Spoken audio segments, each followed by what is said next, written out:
سو شہر Bano, last time آپ نے کہا میں نے آپ کو بتایا نہیں ویڈیو بناتے ہوئے، اب میں آپ کو بتا رہی ہوں ویڈیو بن رہی ہے. اچھا مجھے بتائیں، خوش ہیں اس بیچارے غریب معصوم بھولے والے نواز شریف کی گورنمنٹ کو ختم کر کے؟ میں خوش کیا، میں دل کر میں بڑی بڑی مٹھائیوں کی باسکٹس نا ہر ایک ایک گھر کر دوں. میں بہت خوش ہوں.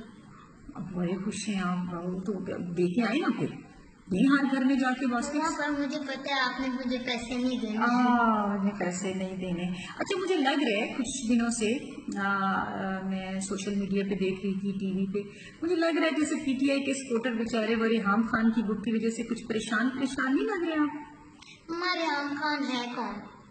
ریحام خان عمران خان کی ایکس وائف ہے. مما اس کا بس یہی تو انٹروڈکشن تھا کہ وہ بس فیو منتھس کے لیے اس کی وائف تھی، فیو منتھس کے لیے اس کی تھی، یہی اس کا بس انٹروڈکشن ہے. لیکن آپ سپورٹر مجھے تو ٹینس لگ رہے ہیں بہت زیادہ کہ آپ اس کی بک آئے گی پتہ نہیں کیا ہو جائے گا.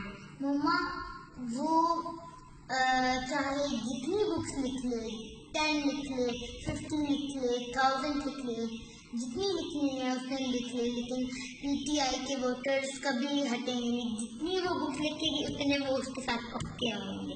اچھا پھر مطلب مزید پکے ہو رہے ہیں. لیکن لکھی تو ہے نا، ٹینشن تو ہے نا، یہ اس نے بک تو اسے لکھ دی ہے. لیکن مما وہ بک اصلی میں اندر اس نے نہیں لکھی، وہ اس فل اسٹاپ اور کاما والی لیڈی نے لکھی ہے. کون فل اسٹاپ اور کاما والی لیڈی؟ پچھلے دنوں وہ مریم نواز نہیں ہے، تو پچھلے دن اپنی بیان میں جہاں فل اسٹاپ آتا وہاں فل اسٹاپ پڑھتی، جہاں کاما آتا وہاں کاما پڑھتی. شکر ہے میری ٹیچر میم تحریم اور میم انیلا کوہا جو کہتی نکا سا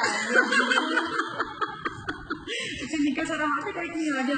چلیے صحیح ہے. لیکن یہ ہے کہ آپ کیا مطلب آپ اس وقت کیا ایڈوائز کریں گے آپ اپنے سارے سپورٹرز، آپ جو ہیں اپنے میں بس تھوڑا سا میسج دیتی ہوں، جسٹ چل آئی پی ٹی آئی.